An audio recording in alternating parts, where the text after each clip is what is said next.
And I was just merrily coming home from work on a Wednesday, heading out to the farm during deer season. And she comes in one day tearful. I'm like, what's wrong? And she said, I feel like if you had to make a choice between our marriage and hunting, you would choose hunting. And I'm like, you're crazy. What the hell's wrong with you? I didn't see it. But that's how I really felt. The only rule is there's no rules. Literally say anything the way that you want to say it.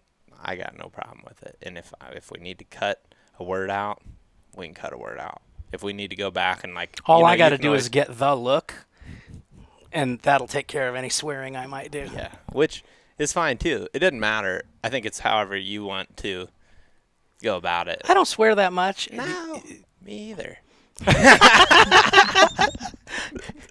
The joke is you can always tell after I've been at the Mellencamp studio because I come back and every other word is F because that's what John does. Yeah. Every other word out of him, and it's hard not to take it on. Oh yeah, when you're around it. I mean, I think it's kind of funny because when I was a kid, I was just exposed to that a lot, and I think it's regional somewhat. You go to Wisconsin or Michigan, it's the same way. Really? Indiana, I would assume, is probably pretty similar. But where I grew up, that's just what I was exposed to. Everybody talked like that. Mm-hmm. The guys, too, that I was looking up to in sports or in hunting. Just like that's Yeah. just what, like my dad's best friend, Rich. He said plenty of words that I was introduced to when I was, maybe a smidge older than Jake. I started going to turkey camp with them. And I'd hear him say some stuff, but then when I went to turkey camp, You hear it all. I was like, Whoa. what? But I loved that, yeah, Made because me- you feel like you're part of the group. Oh, Yeah. yeah. You're just part of it. Yeah. I got a kick out of it the other day. We were at the farm because we had all the kids in town, and Luke was driving. The oldest was driving the golf cart, and then Gabe was sitting shotgun. That's Luke's little brother, and then Maya, the granddaughter, the only granddaughter, was sitting next to me in the back. And she turns around. She goes, "Oh my God, Gabe! There's a huge spider in your hair!" And he immediately goes, "What the?" And I mean, it was just like. And I was kind of proud of him because it just came out so beautifully and fluidly. There was no hesitation with it. None whatsoever. I was like, you're either in or you're out when the it comes boy to can cussing. be himself around Gramps, and I like that. I like that. But yeah, it was pretty funny. I was like, okay, well now I got something I know I can get him with. Yeah. It's kind of funny. Hey. I mean, really funny. Sorry, I was gonna say, hey Hayden, that's my wife. I've got my THP shirt on. Zach's got his THP shirt on. Where's Linda's? I don't have a THP shirt. Oh, that's bad. No. She came down and Jim goes, "Where's your THP shirt?" I was like, "Those guys suck." Well, there's going to be a few people who say that Jim Ryser sucks because Jim Ryser is going to be telling you some truths about the disease of addiction Yeah. today. And, because that's one of the things we've been talking a little bit about. You, me, Warb, just kind of on the side of, obviously you guys, that I was an addictions therapist for over a couple of decades now and still am. I still help some nurses pro bono in the state of Indiana once a week for a Zoom meeting. And, people go, nurses? They're not supposed to drink or do drugs. And I'm like, yeah, unfortunately, this disease does not have any kind of boundary whatsoever on the choices it makes.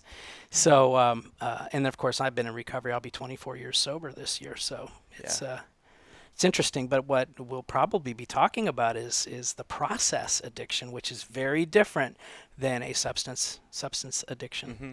Yeah.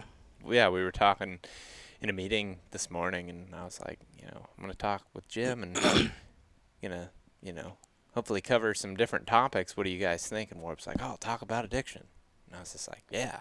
Like, the cool thing about coming over here and why I was so excited about it is there's so many things to talk about, And I'm excited about the addiction thing and just diving into that because I also view myself as an addict. I've had some very addictive tendencies over the years.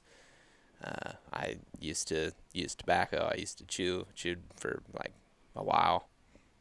Then drank enough to start to realize at a point that it was like, I'm probably abusing this more than I should be. And then I stopped, and I haven't drank for 3 years now. So I think that we have some similarities in our personality, and we invited Linda to participate as well because it's a different perspective over the whole thing, I guess, and kind of diving into the process of it, I suppose. Well, and I think that, where people kind of like, first you have to identify what addiction, the definition is. And of course, there's a nice medical definition that talks about the neurobiology and all that stuff and the science and all that stuff. And I think that's fine. But for a layperson to understand, these are the two important things: behavior and consequences. Mm-hmm. It's that simple. If I participate in a behavior that it gives me threatening or adverse consequences and then continue to participate in that behavior, then there's a problem. Mm-hmm. Because the reality is, most people wouldn't think, they say, well, you should have a good addiction. Well, what's a good addiction? I can talk to people who have anorexia nervosa, who are runners, who their addiction, they're getting their, and I will talk a little bit about the biology, but they're getting their euphoric tendency from the running itself and from the suffering of starving themselves. They actually get an endorphin rush, which is it's called endogenous morphine, right? Endogenous opioids. And so you actually get a high. And I mean, it's so funny. I was talking to somebody not long ago, and they said, is what's so great about killing a turkey? I said, well, everything. Everything's great about killing. But I said, well, I've done a lot of drugs in my life, and nothing touches that moment. Mm-hmm. And you can watch your videos, Jake's videos, Crystal's videos, eventually Whitney's video. But you can watch these videos and you see that moment, right? Mm-hmm. And I'll tell you where I really see it is like Dave Owens. I love watching Dave Owens because he truly is a master at his craft. Mm-hmm. And when he gets that kill, it's that moment, and it's that dopamine, it's that rush, and you do get that. I mean, look at Warb when Warb goes, he's just like so intense. Oh, yeah. And that's no different than a heroin rush. Yeah. And the reason that is because it follows the exact same pathway. The difference is that that's a natural thing. And I have been known to tell people, I have always wondered, there's a researcher named David Buss, he's a PhD, who talked about the differences between men and women and why men were so eager to have multiple partners and why women were more wanting to be settled down. So the way they relate were different. And so he kind of boils it down to evolution, to where, you got to spread your seed. And so it was kind of sexist when I first read some of that. And there was some controversy to that. But I have always said that I believe that addiction is the hunting gene that's gone awry. Mm-hmm. Because everything about hunting is that same kind of a process. You have the ritual, the build-up, the whole thing, and then you get your kill, and then you eat it. And this was a survival mechanism. So I don't think this is something that just, cropped up. I mean, this is based on millions of years of evolution. Mm-hmm. And really the past 10,000 years where we've been more in the hunter-gatherer thing, and we've had to go on huge risks, early man, just to bring an animal home. Mm-hmm. So there's a huge rush to that, because you have to have something that's going to say, I have to repeat this behavior despite the adverse consequences of breaking a bone and getting gored by the animal I'm trying to get. So all these different things, to me, sort of kind of play into the thought, I wonder if, mankind is a little lazy now. We don't have to kill we don't have to put ourselves at risk to eat, right, and go to Kroger. Yeah. Which I would rather not do, because there's something about the whole thing. When I was out hunting with Ted and Jake, and Jake cooked up some burgers with the turkey that Warb killed, there's something really special about that whole camaraderie.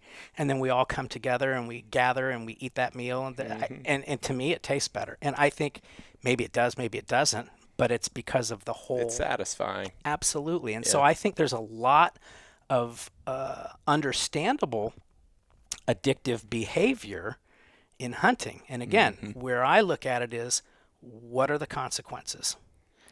It's interesting because, when I watch videos with Jim, which is quite a bit, Yeah. and I see you guys hunt and just get so, like, your breathing gets really, and to me, I'm going like, they've probably killed 60, 100 of these things. Why is it that they still get that Yeah. rush? I Yeah. mean, it's like you go, okay, I've done it. Like, but you guys, it's just, and I don't understand it because I'm not a hunter, Mm-hmm. But, Jim said, he explained to me why, because I'm like, why are they act like they're giving birth almost. It's like, I mean, it's like, I don't know anything about that, and I she know, certainly but- does. I know, but it's like they're, to me, a little crazy, you Yeah. know. Well, Well, yes.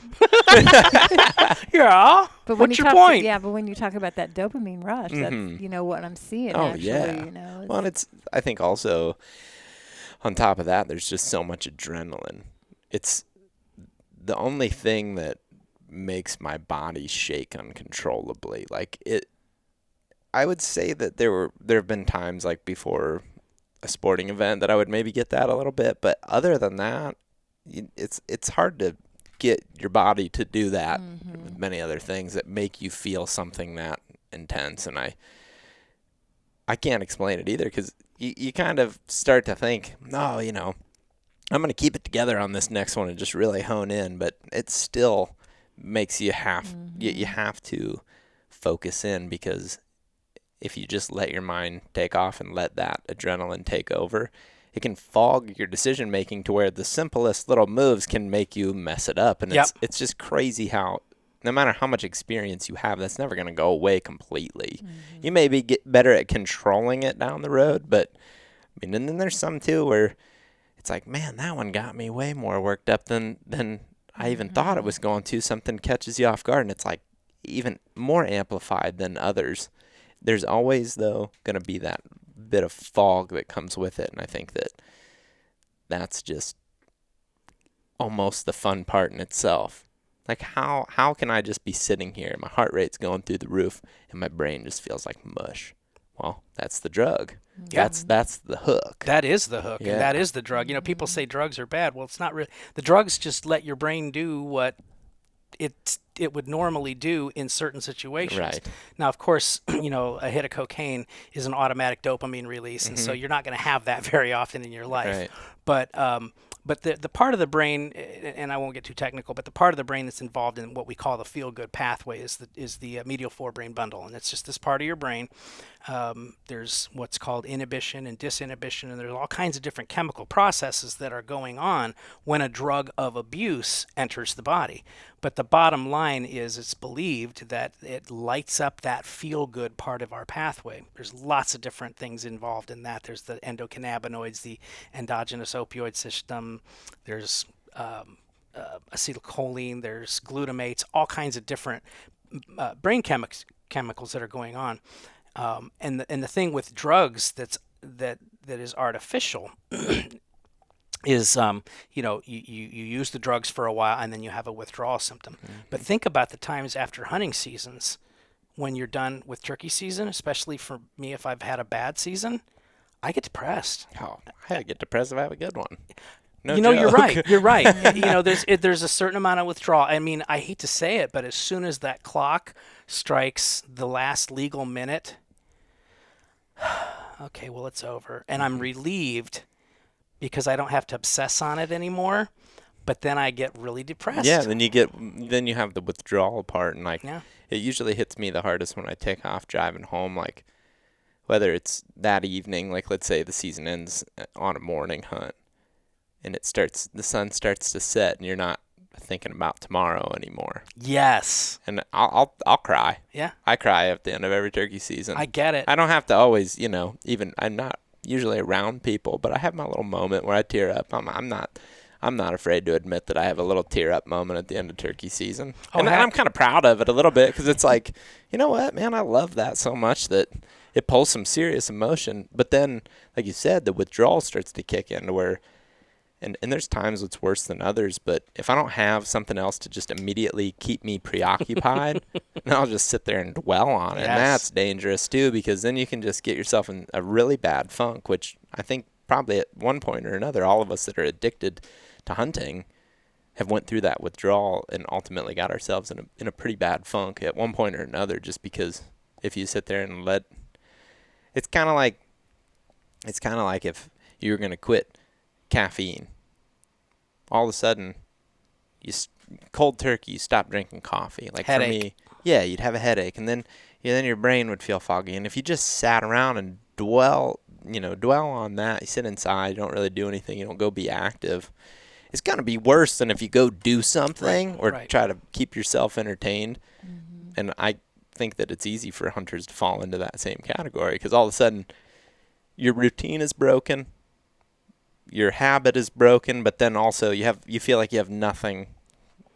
You got no tomorrow anymore, and it's kind of weird. Well, and then you're bringing up, I know what you're getting ready to say, and I want you to say it, but you're also bringing up then how people who have morals galore, who are everyday, good, solid, blue-collar, white-collar workers who get a couple of weekends off to hunt a year, who would never dream of doing something illegal, that will go and poach now. Mm-hmm. Right? Mm-hmm. So because they just don't want to let go yet, or they haven't been able to. And, well, the excuse, I've paid my taxes, so, or whatever. What happens is we begin to start twisting our values and twisting our beliefs to fit the illegal activity. Mm-hmm. And it's no different with a substance abuse, right? So for me, for example, my drug of choice was pain medication. And of course, there wasn't anybody in the world that was surprised that I had chronic non-cancer pain, which I did and do. But back in the 90s, it was not believed that if you were treating pain, that you could get addicted. And of course, I was already addicted. And so every article that said you can't get addicted if you're treating pain, I had neatly laminated so I could make sure I took it to the doctor to show them so, I could get my drugs. I had no idea how to get stuff off the street. I didn't need to. I had plenty of people who were willing to write for me, and legitimately so from their own standpoint. So there's no blame on their part. Right. None. My addiction was my responsibility, and I unfortunately obtained it the way that I did. But the reality is that ultimately what ended up happening from the addiction to substance was that was the most important thing in my life. My mom was my chief enabler, if you will, and she was the person who would get my scripts for me until she just said, I just can't do this for you anymore. Well, once I learned how to get them, man, it was on. I mean, every emergency room in the state of Indiana was on to me. But I think because people are afraid to talk about it, to say this is a problem and you can get help for it, people didn't. And so, addiction itself is such a stigmatized disease, right? Mm-hmm. And I think there are a lot of hunters who might approach hunting differently, still just as excited and happy and enjoyable, but would approach it differently if they were to understand the process of the addiction itself. Because look at how many people you see that get divorces over hunting. Oh yeah, I mean we could name a few people off, or lose relationships, or they compromise their own relationship values. Lose a friendship over a deer. Right, that was my buck. Or a turkey, or a fishing spot, or what. I mean, it's kind of all the same, right? Yeah. It's easy. So you were going to tell the story? No, I was just going to say during when it is in season, you guys, and you're the same way. You're not only hunting, you're editing, you're doing all kinds of things, and he's writing music. Mm-hmm. So he's in the studio or he's hunting. And that's pretty much everything he's doing, especially during deer season and turkey season. But it seems like it's more during deer season and he's in the studio a lot. And it's like I feel like I never see him. Mm-hmm. It's like he's downstairs in the studio or he's out hunting. It's not as bad now, though. No, it's not as bad now. But and I'll tell you why. So you can see why when it's over, it's like cold turkey, like you said. Yeah. Cold turkey. Yeah, it really is. Yeah. I mean, by the way, you know where the word cold turkey came from? No. Cold turkey was when you stopped using heroin. John Lennon wrote a beautiful song, Cold Turkey Has Got Me on the Run. But you get goose flesh when you're in opiate withdrawal, and that's the turkey, cold turkey, like when you pluck the feathers. Yep. And so you cold turkey, and it's got you on the run because your legs are kicking. And so that's another reason they say kick the habit, because you get these leg jerks from that. So interesting. Just kind of a little side excitement for you. Yeah, I know. I didn't know that. Now we understand what a cold turkey is. But she's right, and as a recovering person, what I always tell people is our drug of choice is more. My drug of choice is more, right? Yeah, when you're addicted to something, right? And It doesn't matter what unfortunately, it is. even in recovery, I have to be careful, right? Yeah. It's like, what's your addiction? Taxidermy. How many more mounts do you need? All of them.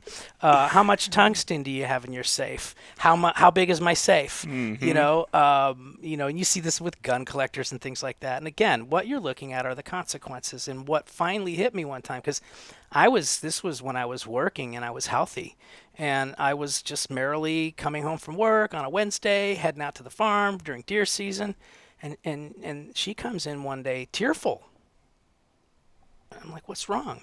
And she said, can I tell? Mm-hmm. She said, I feel like if you had to make a choice between our marriage and hunting, you would choose hunting. And I'm like, you're crazy. What the hell's wrong with you? I didn't see it because But that's how I really felt. Mm-hmm. And do I have the excuse? Well, I'm an addict. What do you expect? No, I don't have that anymore at all because I'm in recovery. I have to live a recovery lifestyle.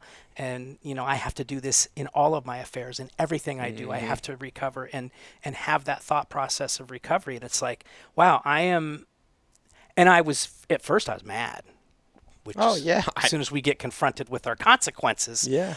Bull crap. It's not that bad. Well, then I start keeping a hunting journal. That's where I got and I'm like, whoa, okay, she's right. And I need to make some changes. And it was a difficult change, but it's a better change. And the irony is, and I'm sure you can relate to this too.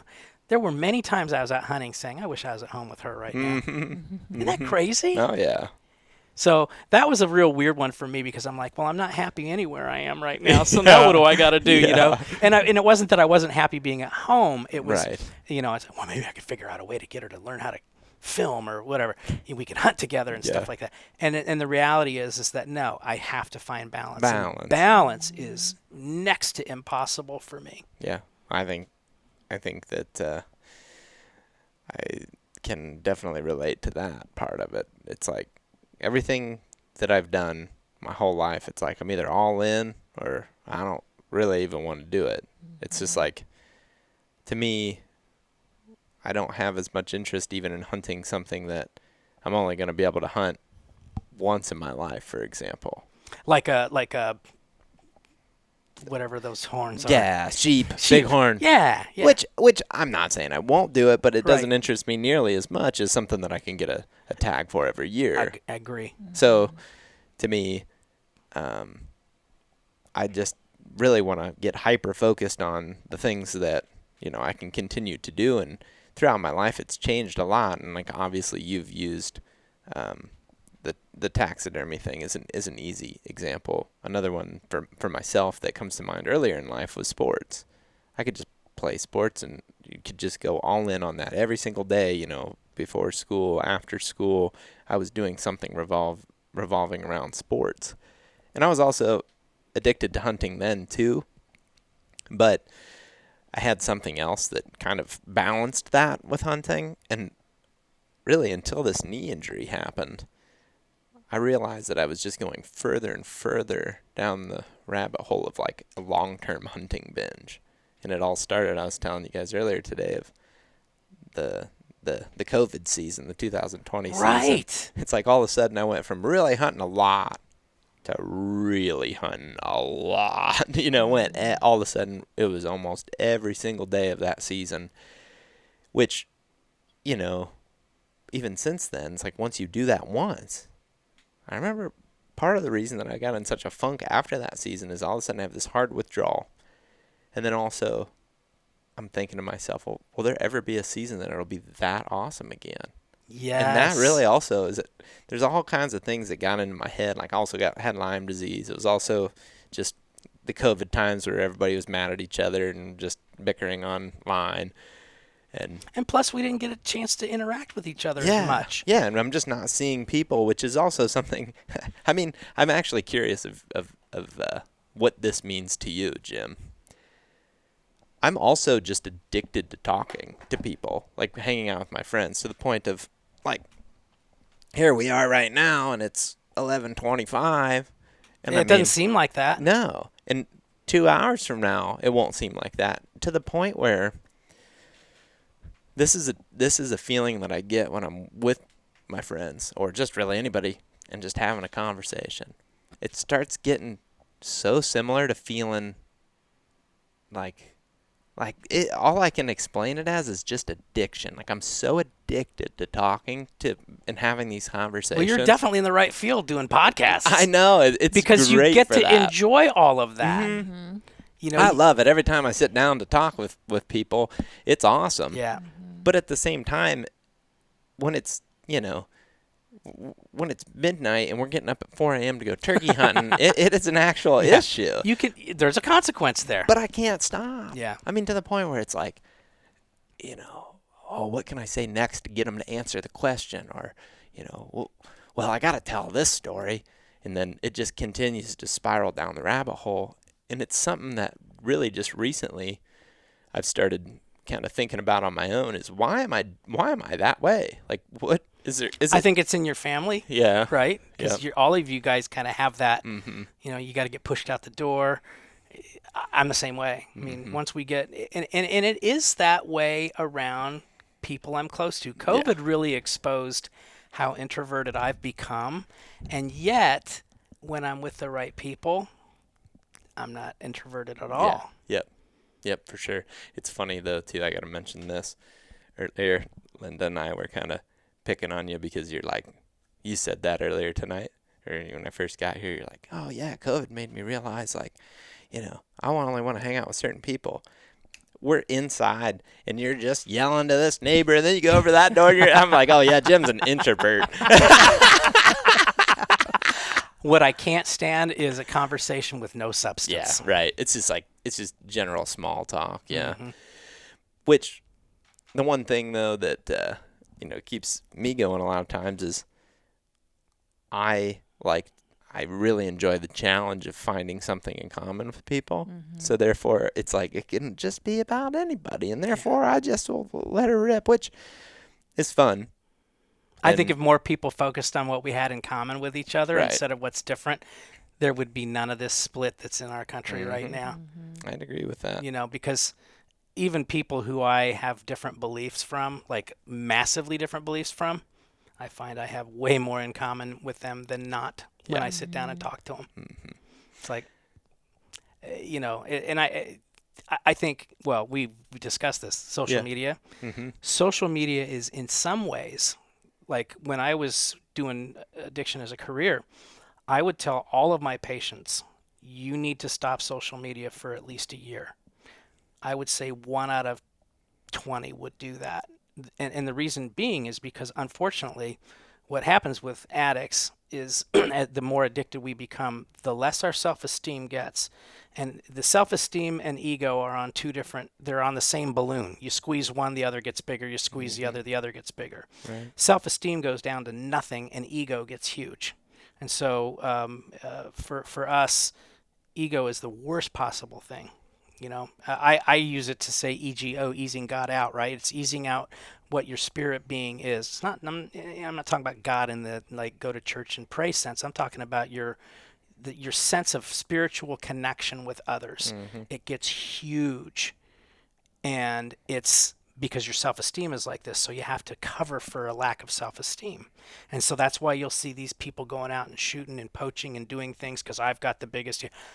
Ask me what any of my deer score. I don't know. I've only scored one deer because my friend was teaching me how to score one, and it was that one, my very first buck that I ever shot. Uh-huh. And it was like I've never scored those great big ones up. Why? That Iowa bird probably ought to be in a record book. I mean, Greg and I were talking about that, and we talked about, whatever. It's mounted. I look at that turkey. I see Greg and I in the blind hunting and filming. And that's what I see. I see that deer over there. I see that long sit in my saddle. And it was my first year with a Phantom, too.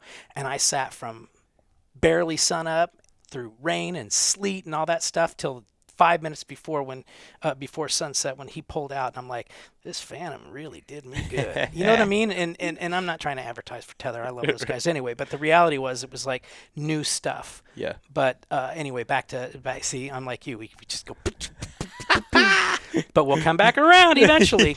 So recovery is shrinking that ego and getting that self-esteem back up. And so a lot of times what I'll see, who cares about the size of your whatever, how many turkeys you've killed or how many, that's not important. What's important is, how do you feel when you're out there? How do you feel when you're with your friends sharing that? Yes. How do you feel knowing that I could be hunting right now, but I'm hanging with my wife because I want to hang with her. Yes.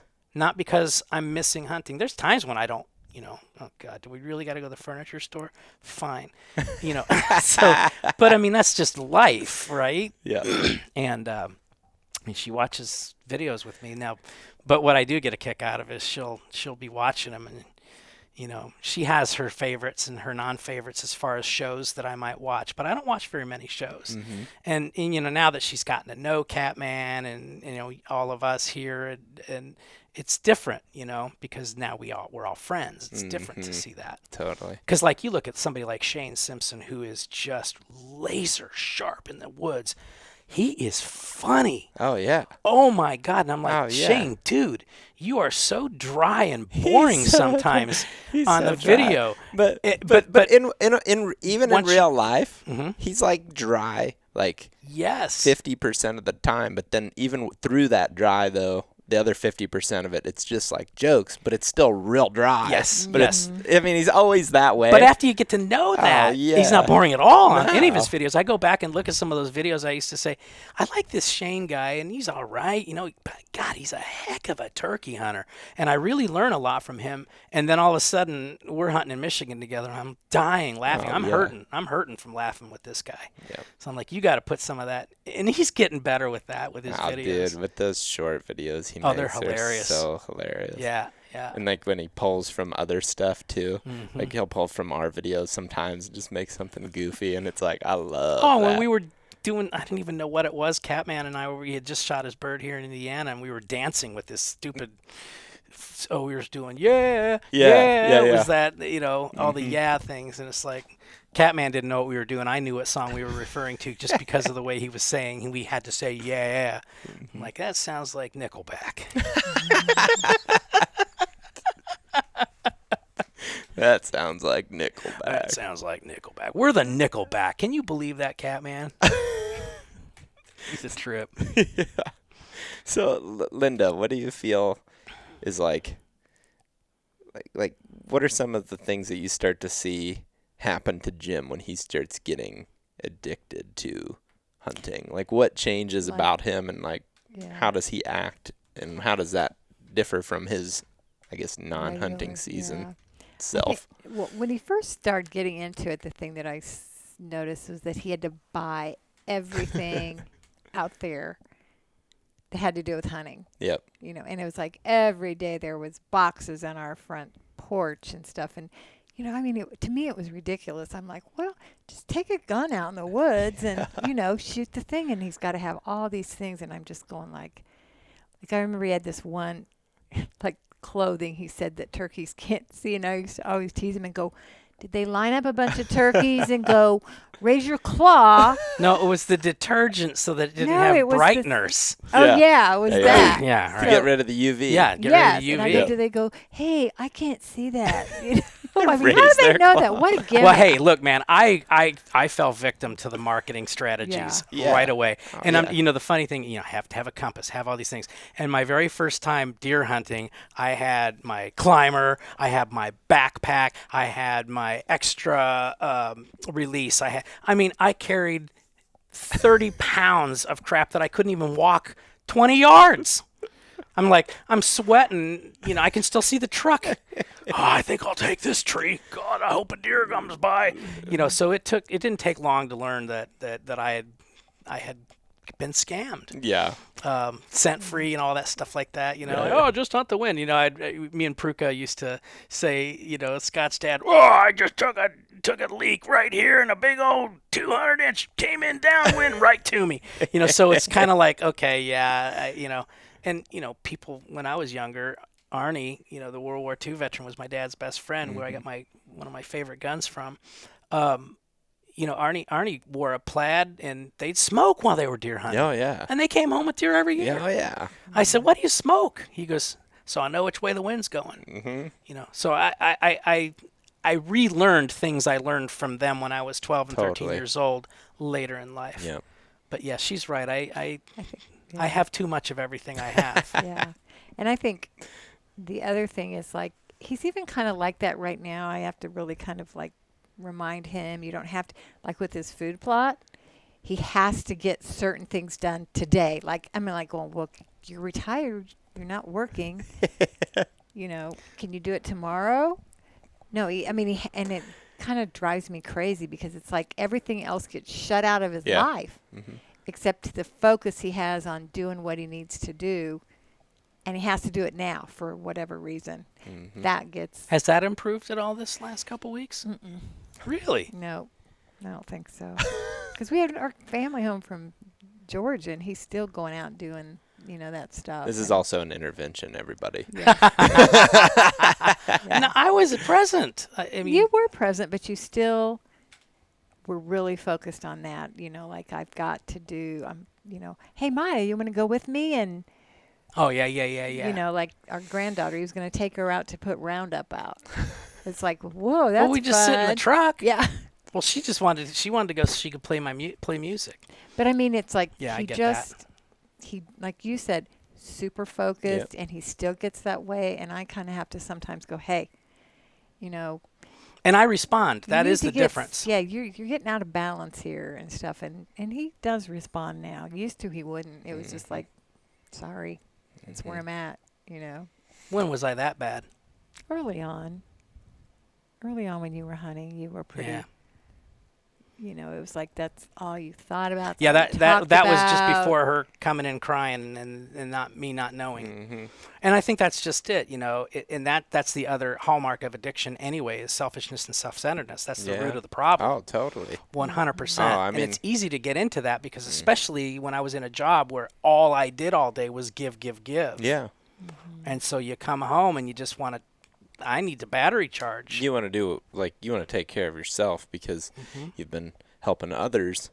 Yeah, my brother was telling me about that, because he's worked, he was doing stuff up in northern Minnesota, and he was working for this company called Outward Bound. Yeah. And they worked with a lot of, at-risk youth. Right. Or just, any age people as well would come through and, go on expeditions. And he's like, man, there's some pretty heavy stuff in a lot of that. And I realized that all of a sudden I was just doing that so much that all of a sudden I'm feeling bad, and I don't even really realize that I'm not taking care of myself anymore. Right. Which is kind of, is an interesting thing for sure. And on top of what you were just saying about, well, I had something. It'll come back to me. Okay. Well, I was also thinking about, how do you tell the difference between an addiction to hunting when hunting is your job too? That's it's a no very idea. different thing. And it's a very well, I mean, you look at like somebody like Shane, who when he is in hunting season, he's got a job, but he's also very good at what he does with hunting, right? Or somebody like Dave Owens, who that is his job now. You think, because Warb and I were talking a little bit about, all these different people who, feel like they have to go to every single state and all that stuff like that. Now, is that a personal goal or is that an addiction? Well, again, I don't know the answer to that. What I do know the answer to is, what are your consequences, right? Now that she's brought up, that I was so focused last week, part of the reason I was focused was also so that I could keep my mental health, for lack of a better way of saying it, in check, because we had a lot of stress in the family over the last couple of weeks, and that's okay. We all gather together to help each other. We all have different stuff we deal with. When I'm having surgery, it's the same thing. I've had 2 really big surgeries in the last 12 months. Yeah. I mean, that's like, so we've. And going hunting is an escape from that as well. Yes, yes. But I have to say that he scheduled his surgeries around hunting season. Even this emergency surgery, semi-emergent surgery, can we get it done before as quick as possible? Because I got Iowa tags. And of course, the doc was great with me, and I told him I'm not going to be non-compliant, and I wasn't. Linda came and she carried my bird out from Indiana. I was 3.5 weeks post-op with my big abdominal surgery, and we were comparing scars earlier. But it's like, yeah, do I overdo it with that? Yeah. Absolutely. Yeah. And that's the other thing is like with him and his health and all of his health issues and stuff, he has to be careful, that he doesn't overdo it because he can get in big trouble with that. Well, and that's a lifelong thing too, because is. I've had to really work hard my entire life just to be. I mean, that was back when segregating classes. If you were a spina bifida kid, you automatically went to the special kids class, and I had to fight to get into a quote normal class. And things have changed so much since then, integration being what it is, but. I had to fight like crazy just to be normal. And so I've always gone over. Yeah. And then I pay for it. Those consequences are I'll have a week of horrific pain. Function is not so good. So I have to, and I'm never really successful at keeping those boundaries. So she helps. But I do hear what she says now, and I do listen, which is different. Yeah. And I think that's a direct result of recovery. Because the addict will get defensive. What do you mean? Get over yourself. They'll start gaslighting, right? Oh, you're crazy, woman. There's nothing wrong with me. Zach hunts like I do, or whatever, and you're just gonna have to get a tougher backbone, And then all of a sudden I come back and my wife's had an affair and I don't care. Good, I can now. She can do it if she wants to during hunting season. You know what I'm saying? So yeah, it's like I didn't really have. She did. Yeah, No, and I'm not saying that, but I'm saying theoretical. Theoretically. But when people start having consequences and then start rationalizing those consequences, and it's really easy to do. Really easy to do. I work really hard, and I really deserve to take this extra time, or I can take an extra bird. Nobody's going to know anyway. Right. And again, a lot of poaching that happens is by relatively honest people. I don't think they're, you read about those really evil people who take 50 turkeys down in Florida or what have you, and then they always screw themselves because they save all the spurs and start bragging on social media. And it's just like that's poor self-esteem, big ego. That's really an interesting part of it, because I think that's just something that starts to get really weird with hunting, where it's like the bragging part of it is just a whole different level of what is even really going on there, Well, and then that need to put everything on Facebook. Right. Look what I the need. It's almost like to pump. To your point with the ego thing, it's like to pump the ego, you got to just have more, and then continue to flaunt that. Yep. And I think that part of it is just the ego is everybody's downfall. Yeah. The other thing that I was going to mention when talking about things you notice with Jim, I think if I was to ask Whitney what she notices when I start to really get down the rabbit hole is just I don't even exist. Like I just I'm in the woods, or I'm editing, or I'm just doing all of the above, and I don't even have time to look at my phone anymore because I've just completely dove into this, And again, it does get weird too when, I'm also, capturing footage, charging batteries, editing footage on the rain day. I'm, doing a podcast. I was like, well, what do I have time to send a text message? I was like, I really do, but I don't when I'm when you're zoning. hyper-focused. And I get that way in the studio. Like if I'm in the middle of a tune and what may not sound like much sound-wise up there sounds like a freaking sonic boom down here. And that's just life. And, that came from my past, because when I was making records I was making records at home long before it was cool to make records at home. I mean, I remember when I made my second record, I did it in my parents' living room. recorded the whole thing, and then I mixed it over at John's studio. And I remember John telling me, he says, "This sounds really good. Where'd you record this? I didn't think you were going to be recording here." And I said, "John, it doesn't sound that good." But he was, he was being complimentary. But I mean, it's a good sounding record for the time. But I was recording stuff at home, so my mom would be out in the kitchen banging pots and pans. I'm like, "I'm trying to sing a lead vocal here," And so that memory will come even here to this house if I'm not careful. Hey, do you mind if I finish this guitar part before you come downstairs looking for laundry? No, I'm not that much of a jerk. Well, sometimes maybe. Well, also, the thing that I've realized that I become addicted to is just simply editing, right? To where I can use that as a replacement for the hunt itself. Yep. So I'll get to a point where, season's over, for example, but I'm working on, let's say like this time of the year, I'm working on elk hunting videos. It's like if I get into that, you just might be gone for a week. Yeah, you might not be able to even pull me out to eat dinner. Yeah. It'll be 6, 7 o'clock, and Whitney says that she's not doing this, but I can, just sense her. Yeah, and that's Let's the other. do something else. Yes, and that is something that as we both are in it, if you will, and as we recover, my jury's always out on, how do we want to define addicted. Because, we might be interested, loving it, and we might just do it for a week out of the year. And if there are no consequences and you spent, $5,000-$10,000 on a hunt, an elk hunt or something like that, and you have the money to do it, so you have to define what your consequences are. Where the consequences that we look at really in clinical, we're looking at legal, right? Those are objectives, things that we can see. Legal consequences, are there relationship consequences? These are something else we can see because we can talk to the spouse. Are there health consequences? Right? Look at the liver enzymes of an alcoholic. They're a little different than somebody who doesn't drink. Yep. And then financial. Financial is another big one. What are your finances? There are some people that I've met over there. Here comes Drake. Oh, dude, that scared me.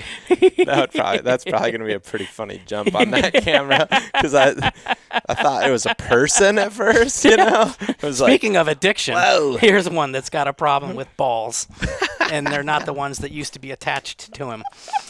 Sit. But financial, right? And I've met people who are too wealthy to recover, right? Because they can afford to get a driver. They can afford to get somebody to go out to the dope man and get their dope for them, right? And then the one that you can't measure is your spiritual consequence. But what I always say, your spiritual consequences is how disconnected do you feel with those around you and the rest of the world. Which plays into that relationship thing too, right? Like if Absolutely. if Come you're, here, Drake. Oh, Drake, you get come that here. bottle? Drake, come over here at least.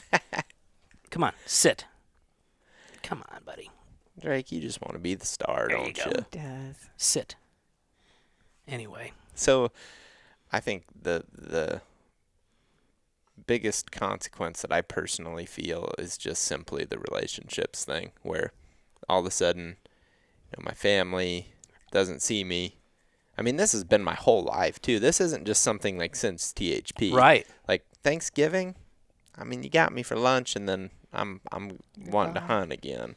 And I just think that it's something that is easy to get lost in, but it also starts to show off that selfish side of it a little bit. Yeah. And that's one thing that, like, I mean, I hate to even say it because it makes me like, that does make me kind of suck sometimes. But at the same time, that's part of what happens to me. Like, right. I just get selfish, and I'm like, I don't care about anything else. I'm doing this. And that's when it's like, okay, hold up.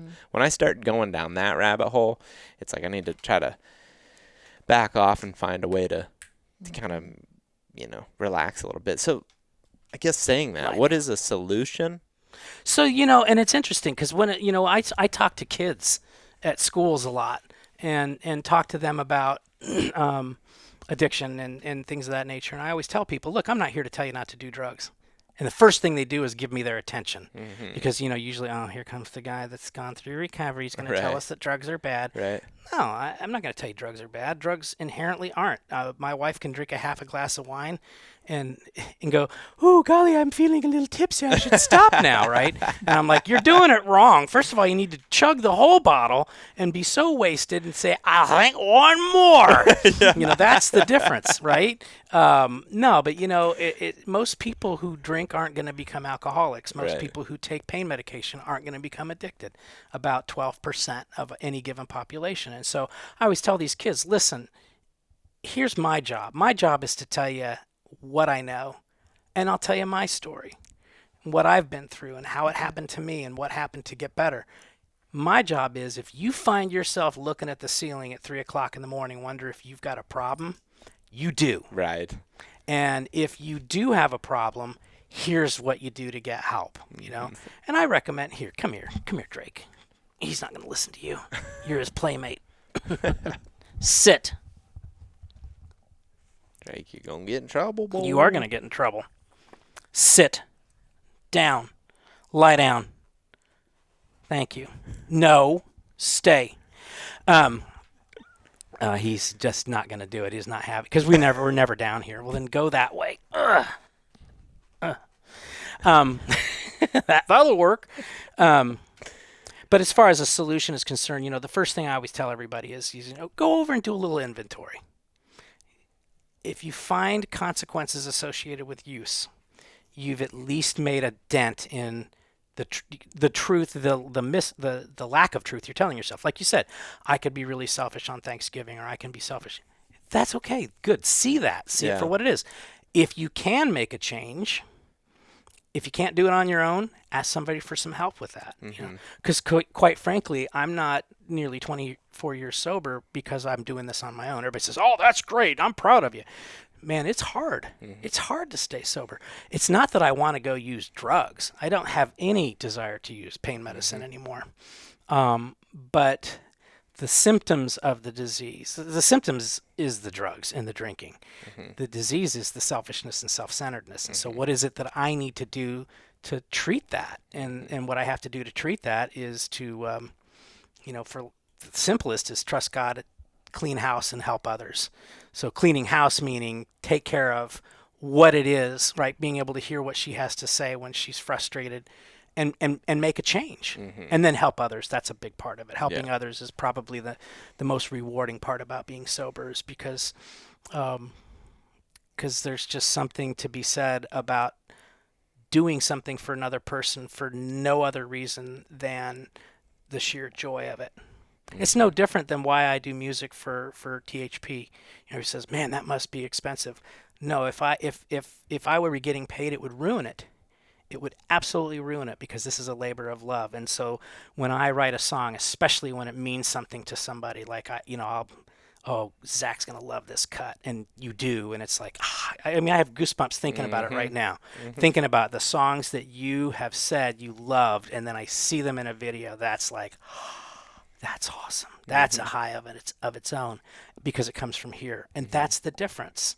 It's instead of selfishly serving myself, which hardens my heart, you selflessly give to others, which softens it. Yeah. It's also, I don't know if this is the same, and tell me if it isn't, but something that I've noticed, like with turkey, actually after that 2020 season where I went a whole bunch, I really switched to roll, and you start filming more. Yeah, last year I shot 1. This year I shot 0. Now this year, granted, I didn't hunt that much, but I just went to Wisconsin just to film, which I'm not saying, oh, look what I've done. It's No, not it's that. not. It's just like You get joy out of the filming part. Yeah, and I also just get a lot of joy out of hanging out with people. Yes. And experiencing it that way, and it takes a lot of the parts of it that I start getting addicted to are I want to improve. I want to not make a mistake. I want to hone in my skill of calling. I want to get better at patience. And those are the aspects of it that I get addicted to, I think, within the hunt. Yeah. And I want to figure this out. And I know there's plenty of people out there that believe that, THP does this for attention. I've literally, I would make videos about every hunt and never post them if I could do it and Yep. keep doing what I'm doing. And keep doing it right. Yeah, I would be fine with nobody ever watching it. That's like I my do. little YouTube channel. I don't advertise. Yeah. I guess I could monetize now. I've got enough followers, but I don't want to. I Yeah. just do it for the grandkids, to be honest with you. Yes. And I really enjoy being able to do that for them because they love watching it. Hey, play. They love watching themselves, and it's kind of like us when we were kids. Gen Xers were watching our own home movies on Super 8, and then our kids with video cameras and the VHS, big giant cameras and stuff like that.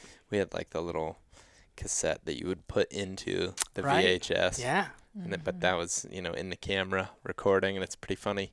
But when you have all that stuff, you can go obviously years later and watch it, and that's really all I'm ever doing that for. It's the only reason I ever started doing it in the first place is to show to be able to my see friends and my family and whatever. Yes. But it's like, as far as, and not to say that I also don't want people to think like, oh, I don't value people watching. It's not that either. No, and you value the work that you put in. Yeah. And you enjoy sharing that work. I mean, we enjoy learning from it because I'll tell you what, I just like I said upstairs when we were eating, I feel like this year, I've been hunting turkey since 2006. This year was the first time I've ever felt like an actual turkey hunter. Yeah. Because I watch your videos. I mean, people say, that's pretty cool, but I'm a fan. Yeah. Yeah. So it's just as much, and I learn, not just because I'm a fan, but I learn, and that to me is what's so cool about the video. Yeah, and like I love doing a podcast or making videos, watching videos, because you get to learn so much from that as well, which in ways also plays back into just becoming more and more down the rabbit hole of being addicted to it sometimes. It definitely does, but it's also like I always say, if I'm making a video, it's like I'm watching game film. Yes. Like I just get to sit there and replay the good, the bad, and the ugly. And it really drives those lessons home, let me tell you. I mean, when you're making a video of you missing a deer, or like I shot and hit one too high in Minnesota this past season, trust me, that video wasn't like easy to make, but I can always go back and watch it, and I'm never going to forget that experience. Now, I'm not saying I won't make that mistake again, but it's definitely going to make me consider it the next time. Yeah, we don't learn from our successes. Yeah. We learn from our failures. I mean, I would say my favorite video that I get to watch over and over again are my shot cam videos, because then it's just you're seeing that whole scene again. Yeah. That's what I like more than anything, because my little hunt from when I was 3 weeks post-op and then Linda came and carried the bird out, I just filmed with my phone. But it meant something for being able to Relive it. Yeah, to relive it in that moment. And plus, it was real special for the two of us. It was great. But I will be anxious to see. She didn't like it too much. But No, it was fine. But I will be anxious to see what comments we get.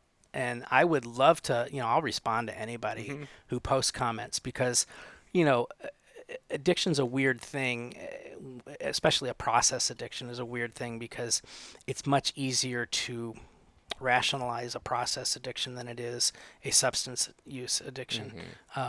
Socially, it's more acceptable to have an alcohol use disorder. Lately, an opiate use disorder is sort of in vogue because of the fentanyl crisis. Marijuana, people say, well, you can't get addicted to pot. Nah, believe me, I've watched a lot of people throw their lives away over that drug too. So again, I'll be anxious to see what people's comments are. And a lot of times when we find ourselves getting defensive, that's something to look at. It doesn't mean that you're an addict or something bad. It's just, what am I feeling defensive about for? Why am I feeling defensive about Ryser's comment about the fact that I don't want kids? Well, I don't really want kids because I don't want it to interfere. They better not be born on, it's like her birthday is November 3rd. Are you kidding me? You with me? How could you do right that? in the middle Yeah. of a rut. I can't tell you how many birthdays I've spent alone. Oh, yeah. I mean, Whitney's is March 25th. Oh, yeah. It's so wrong. I mean, That should be our first question. Hey, when's your birthday? yeah. That should be indicative, by the way, of a problem. When's your birthday? If we're going to get married, it's going to be June or July. Yeah, that's it. That's it. Not during turkey season. Poor War, he should have known. No, I'm kidding. No, but the realities are, if you're asking yourself, do I have a problem? The answer is yes, you Yeah. do. You do. Yeah. And that's okay. Mhm. That's okay, because now you can do something about it. It's Yeah. when we don't think we have a problem. Right. Like that conversation we had when she's like, I feel like if you, it never crossed my mind that it would, what are you kidding me? I love you. I would never choose hunting over you. And yet there I was doing it. So, and that was probably when I was 8 or 9 years sober. Mhm. So, I should have known better. No, there's no such thing. The brain has no concept of time. Mhm. A lot of people carry tokens of how long they've been sober. And I respect that and don't poo poo it at all. I will not personally carry one. I carry a 24-hour-a-day token. That's the only one I got. Because I don't know how I'm going to be in the next day. I don't know what's going to happen to me. I mean, I remember when I had surgery, I had to have opioids. I didn't have to, but I chose to because I'm not going to suffer needlessly. But I had a lot of stuff in place to keep it so that got limited to that very short amount for a very short amount of Yeah. time. And when I gave the extras over to the police officer, it was great. I went to dump them at the CVS, and I had, I don't know, maybe 15 or 20 Vicodin left. There's going to be some people watching this going, yeah, 15 or 20. Yeah. I would call that just enough to piss me off.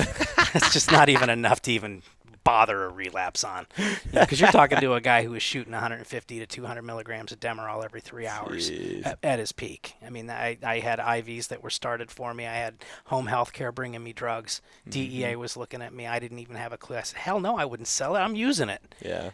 So that's how bad I was. I Yeah. didn't know.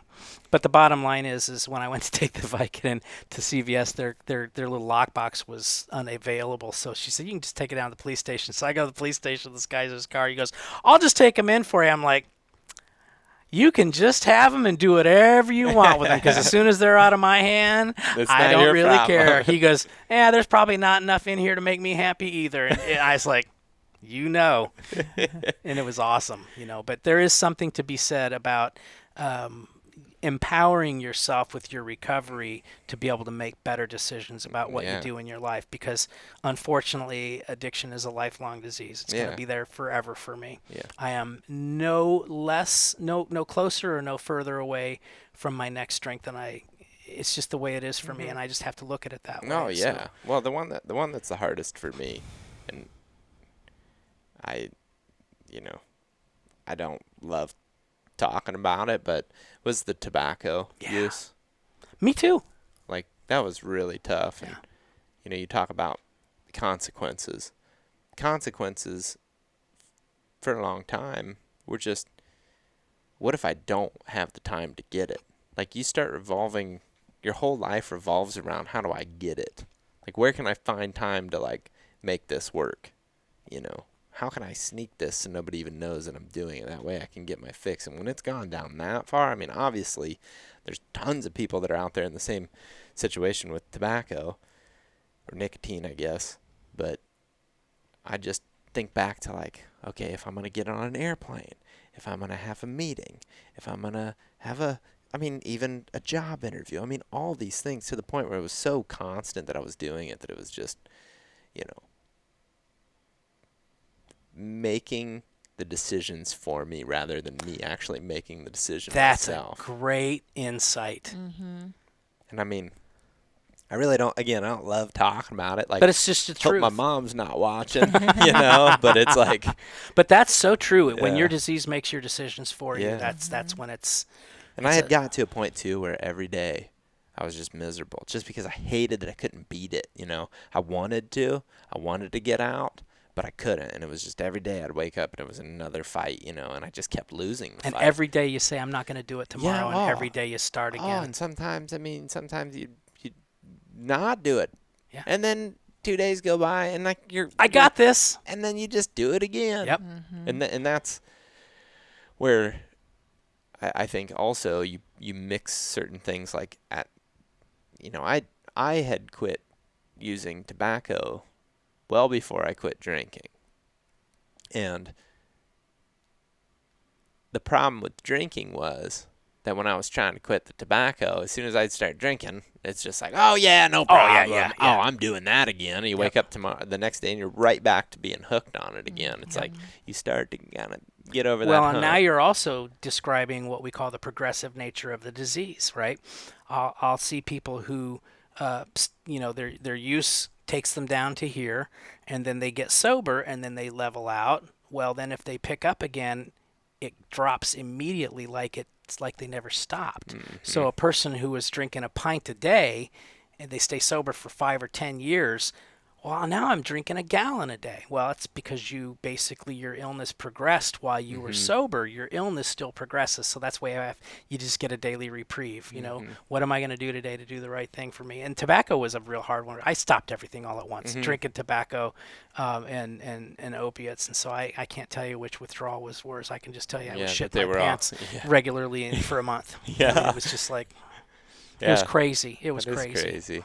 But I mean, and like certainly the physical pain just in general had to have just been torture, because I know just simply from not using snuff for however long, at a certain point it's just like torture. But then once you're past it, every day it gets a little bit easier. But I mean, to your point of like, you're always an addict, it's like every day there's still like a little fight in there. I'm not saying I think about it every minute of every day. No, it's and like I don't well either. past that. But it's like, every once in a while, you catch a whiff of I a just tobacco. told you I was with Josh Elderton. Right. At one point, he was telling a story and blew like a deer. Well, he's always got a big old dip in. Oh, that's and right. He went, and you smelled the... And I was like, I'm about to catch a full whiff of this. And it was like, and it's just as soon as that's when the fight happens. When the fight happens. And it's easier, but it's the same. I mean, it's happening. It's I still was sober happening. for years. My friend Jeff we went to visit him and his family, and he had broken his shoulder. And I heard a pill bottle rattling in his pocket, and he was kind enough to, kind of keep him. He didn't realize that's not going to tempt me today. I've got a whole different lifestyle, but I had stolen pills from his dad at one point. But anyway, so I was out. We had gone to visit friends out in Pennsylvania, and my buddy Jeff had been in an accident, had a broken collarbone, and I noticed the sound of his pills in his pocket. I'm like, "Yeah, you got some Vikes in there. That sound like extra strength. You got that rattle, man." I said, "Well, you got about 20 in there?" And he pulls them out, and because he says, "Well, it's just about to take one," and I'm like, he goes, "Well, there's 18." I'm like, I said, "Don't worry. It's not." I said, "Unfortunately, I hear I hear the Tic Tacs rattle. I can tell Tic Tacs from Dilaudid's. So if a Tic Tac bothers me, it won't. But if I hear so it's just the nature of it, right? I hear, I used to, when I was drinking, because drinking was ultimately what took me out. When I was drinking, I'd always kind of cough a little bit when I'd pop the top. So my girlfriend at the time wouldn't, So what did she hear? She didn't hear me cough. She heard, and then I'm trying to, pour the beer in my mouth, take my 5 or 6 Percocets, whatever I had available at the time, get started, and then do the burp. Try to blow it away so she doesn't wake up. And I'm sure they were all awake going, what a life this poor man has. And it was a terrible life. I mean, thank God I started drinking though, because I would have gone to my grave with the pain medications, because at the time they liberalized opioid use to a point where the belief that you could get addicted was bull, and just pretty crazy. Yeah, and then the pharmaceutical industry has just been. That's why I left the business. I'll never work in it again. Even if I could work, I wouldn't.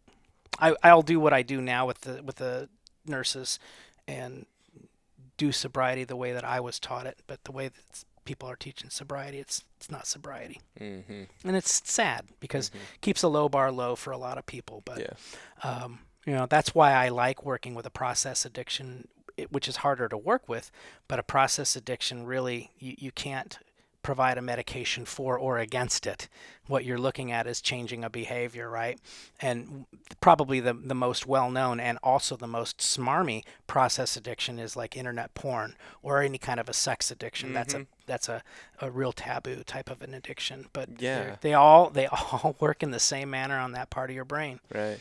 And well, and even you said social media as well. Oh yeah, that's totally something people are addicted to. Oh yeah, to. I hear people in the profession saying, "Well, we're going to see if there's an internet addiction." I think it's pretty clear. Pretty clear. Yes, totally. Very interesting. Yeah. So I think that's the one addiction though that people aren't. they see the consequences too, but they don't see the need to change it. That's Yeah. right. Yep. They're like, oh, we're seeing what it's doing to a relationship or children, Yeah. and stuff. They see what's happening, but it's not changing anything. Right. It's still, I don't know. Yeah. Yeah, I watched the movie The Social Dilemma, and that really schooled me on a lot of stuff. Have you seen that? I have not, but I believe that I've heard about it. Yeah. Probably would freak me out a little bit. It Huh? might. But, when you're in a social media business, it's a little bit of a different thing, and I get that, Yeah.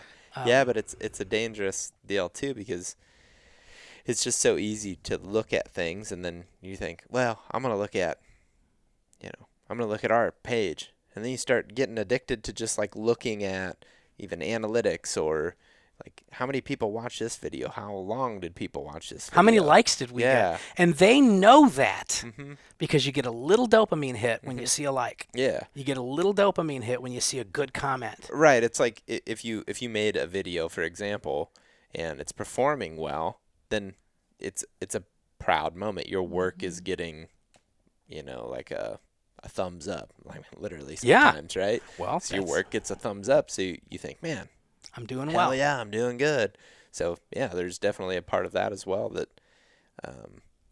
is just a dangerous route, and I try my very best. It's like a fine line. I want to respond to comments if there's questions, but if you start reading every comment too and you see the negative stuff, it can also have a different effect where it's like, oh, I'm not making as good of a video. This person didn't like this, and I was really happy with this. And, at the end of the day, no, like that really isn't, again, like I said earlier, that at the end of the day is not why I'm doing it. So I'm better off to just ignore anything negative. And I think that, I don't know, to me, that's a problem that I can. And again, don't forget, that's part of how it all sells, right? What's the most basic and what's the word? Gut level human emotion is anger, right? And so these things are designed to inspire that. That's what inspires the separation. That's what inspires the divisions, right? What comments do you remember most? The haters, because those are the ones that inspire that. That's the one that gives you the attention, right? And so if you want to take the power away from something, if you want to, Drake, stop, seriously, go lay down. Right here. If you want to change something that you don't like, you take away its power, and that's your own attention. Yeah. And so when haters start hating, the best way to do is ignore it. Yeah. And I've taken a long time to learn that. But then again, haters hate. What happens to your self-esteem? Then what happens to your ego, right? Now, this is from an addiction standpoint, but it's also a human standpoint. Yeah. And, what other people think of Jim Ryser is none of Jim Ryser's business. And I'll tell you something, that's a powerful skill because I don't really care. Right. Somebody says, what's your deer score? I don't know. You don't want to know? I don't really care. I don't have it posted on Facebook. Why? Because it means something to me. Right. Oh, yeah. And I can't wait to tell you the story because you're going to love the story about how I got that deer. And then you're going to tell me the story about how you got that deer.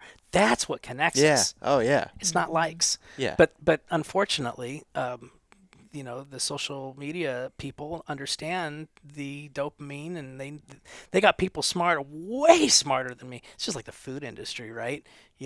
They got PhDs working at McDonald's and all these other places so that they can make you want to crave their food.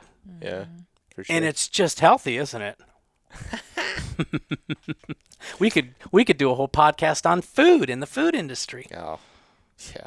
But, I think that one thing that I do appreciate in my life is having some people that have some semblance of balance, like her and the kids and the grandkids, even, their craziness, there's some balance there.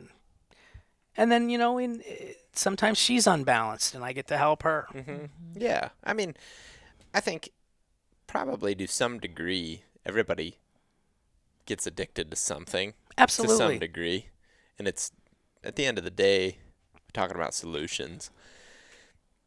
Just finding balance, finding a way to pull yourself out of that and get back to reality. And sometimes Stop. sometimes for me, it takes, and I was kind of talking to you guys earlier about this with my knee, it's helped me get back to some of the other things that I like just in general. Yes. Like, I love watching music.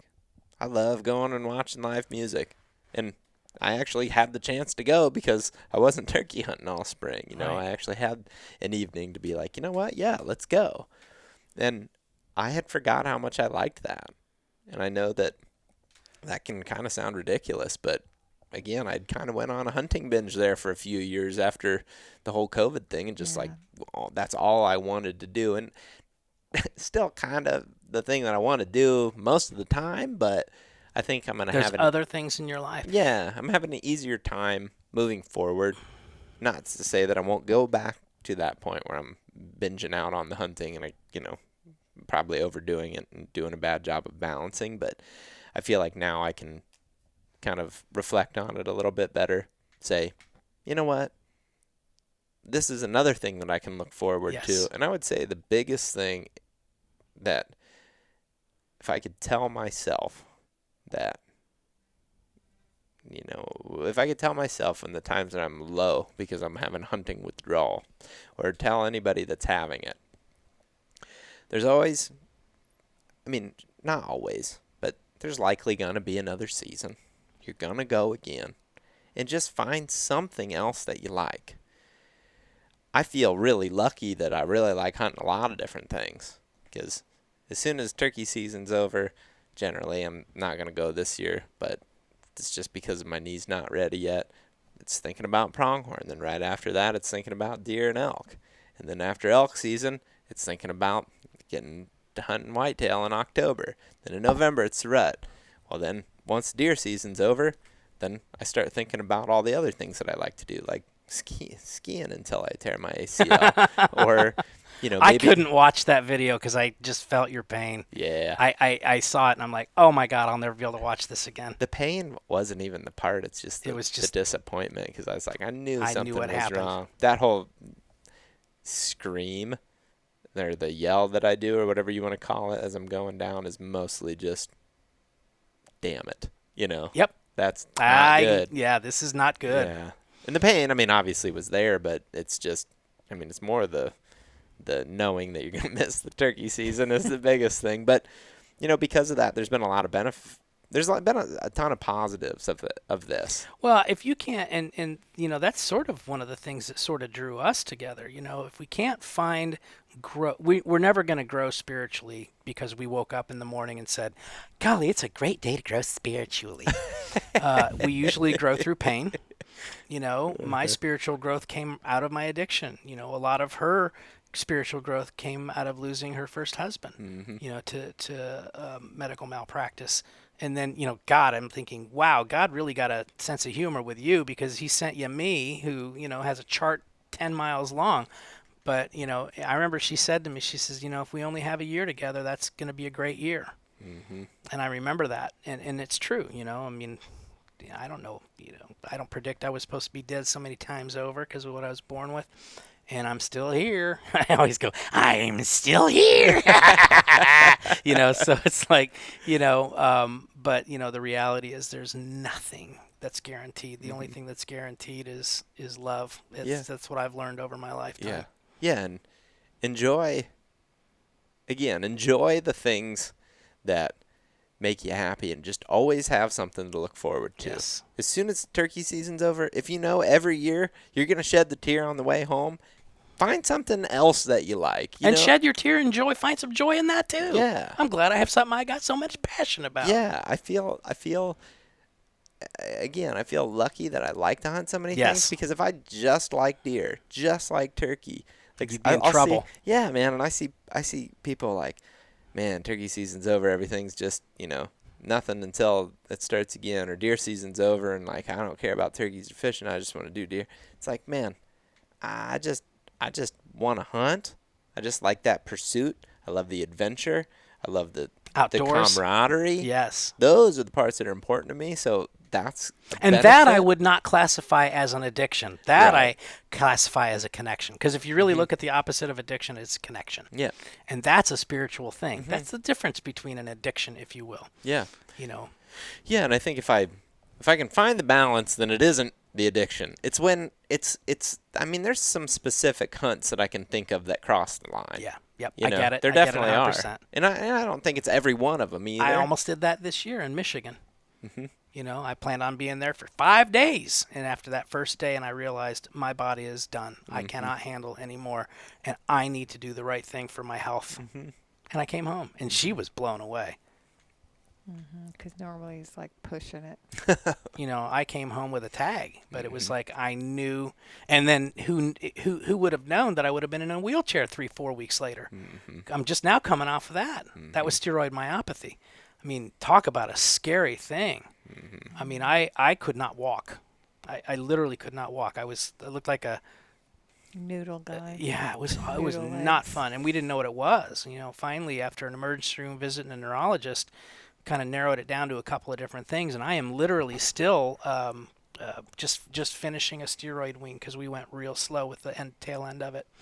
But I never had any idea that a steroid could cause. I knew they were beneficial for one thing, and over time not very beneficial. But it was one of the scarier moments because I'm trying to climb on my tractor and I fell off and I can't get it back on. And I'm like, what the heck's going on? And of course, Yeah. my denial is, I must be dehydrated and need some electrolytes. I'll go drink some Gatorade after I do this, and this. And that's where she was talking about being a little crazy. Yeah. Yeah, I'm always a little crazy about Yeah. something. I mean, the final thing, I guess, that I think of when I think of this is when I hit something that I really can focus on, because I also have pretty severe ADHD. Me too. I really struggle to stay on Probably why we task. get along so well. Yeah, I mean, Because we can follow each other. yeah, there's a lot of similar personality Yeah. things. And I think when I hunt, I can focus on that. And that in itself is addicting, man. Like Yes. When you feel, and same thing with editing. When I get in the groove of a video, it's just like, don't even like get in my way because it's painful. It's like, it's withdrawal. You know, you pull away to go eat lunch. And it's like, dude, I don't have time. I got to just keep working on this. It's like nothing can pull me away from the things that I really like to do. I get it with working out. I get it with running. I get it with, I got it with sports when I played sports. Drug of choice is more. Yep. And it's just like, never want to stop. But it also, again, I guess, plays into that focus aspect of it as well. It's hunting right now is the number one thing that allows me to just be here. And present. Yes, very present. And that But look at what hunting brought us. Yeah. It brought us into this moment. Yeah, And what a totally. great moment it's been. Yeah. Yeah, and I think also I don't know, man, that it makes me feel so alive. When I'm standing there and we're not getting up yet, boy. When we're standing there and the sun you know, is just starting to peek over the horizon, you get that golden hour, you're listening to the birds chirping. I mean, that's something. Like, that's why we're all so crazy. I mean, that in itself. All by itself. It- Gray light. Yeah. You know, you Heart's want pumping a little bit more. and the adrenaline when the animal's coming in, that's all great, but also that just being here in the moment and just being so hyper focused on something is just so satisfying that, again, I think that's easy to get pretty hooked on as well. Absolutely. So you're just like, oh, I got to get that again. I got to get that one more morning. You know, oh, I want to hunt the evening because I just want to feel that, like, Oh, it's just like everything me settling this. down. You know, Yeah, it's so just like good. me this year after I shot my Indiana bird. I took my camera out and shot birds with my camera Yep. for a day. Mhm. Then I stopped. Didn't I? I remember when we first met, and I remember telling him, one of the things I admire about you is your passion. And then the longer we were together, it was the thing I hated about him sometimes because it was like his addiction to it. You know, Yeah. it was like, I loved that passion in the beginning, but now I'm looking at it going like, it's driving me crazy. Yeah, well, that's usually the way it is in every relationship. Yeah, The Whitney thing you said love about exactly somebody. that to me. Yeah. Exactly that. Yep. You're passionate. Well, Yep. Yeah. that can be good and that can also be bad. Mm-hmm. Pretty passionate about you. I do. I mean, I still do love that. I remember, like, people saying to me, like, what are you going to do when you retire? And I'm like going, I don't really have any passion about anything like that. And it was kind of, I felt jealous, Yeah. like I don't have that, like I look at you guys and you have those things that you're so passionate about. Sometimes it's harmful, but if you can keep it in the checks and balances of it, then it's really glorious, Yeah. But it's when it becomes out of balance, as we've talked about. But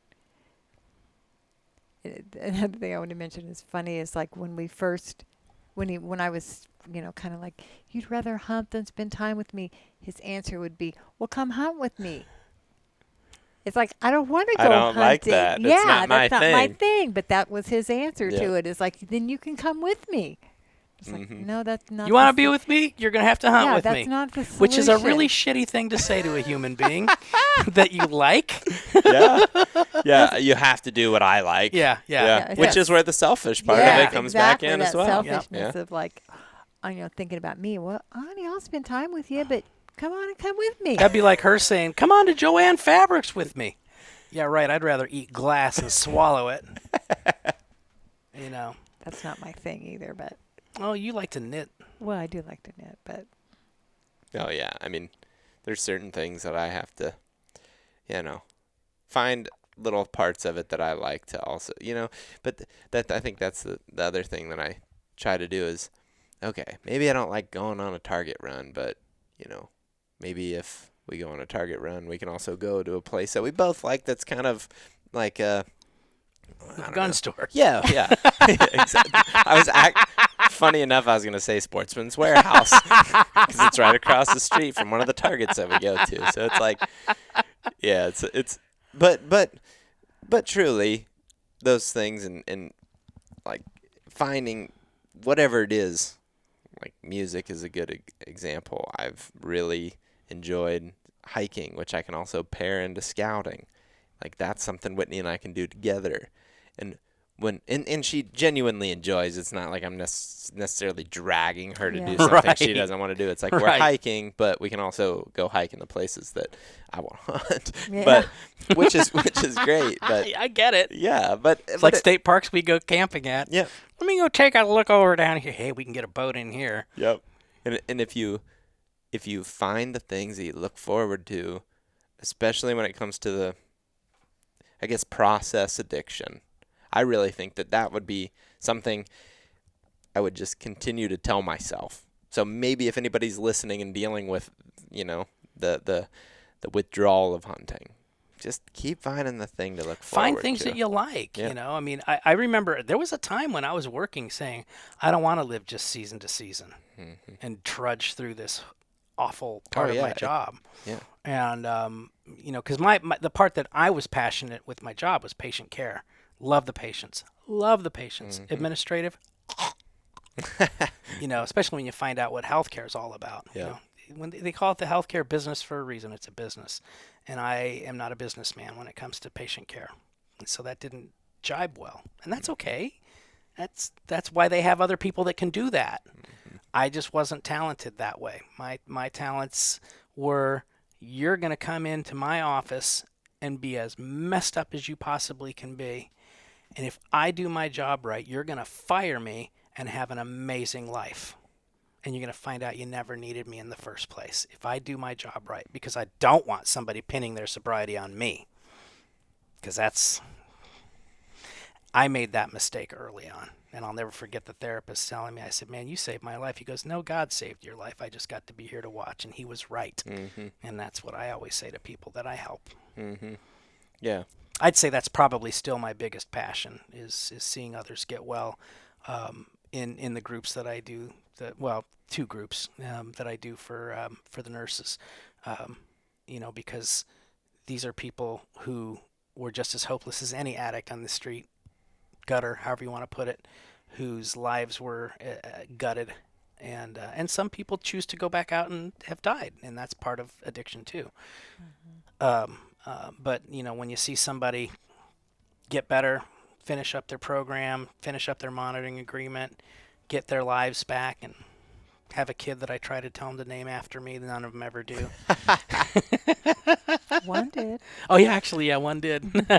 Yeah, but no, that's my gift to really that God gave me is to help others, and that's a cool gift to have. And I think that's part of the reason I'm so passionate about my music for THP, because not only does it do nice things for you, but it absolutely jet fuels me, and that's what better connection can you have? Yeah.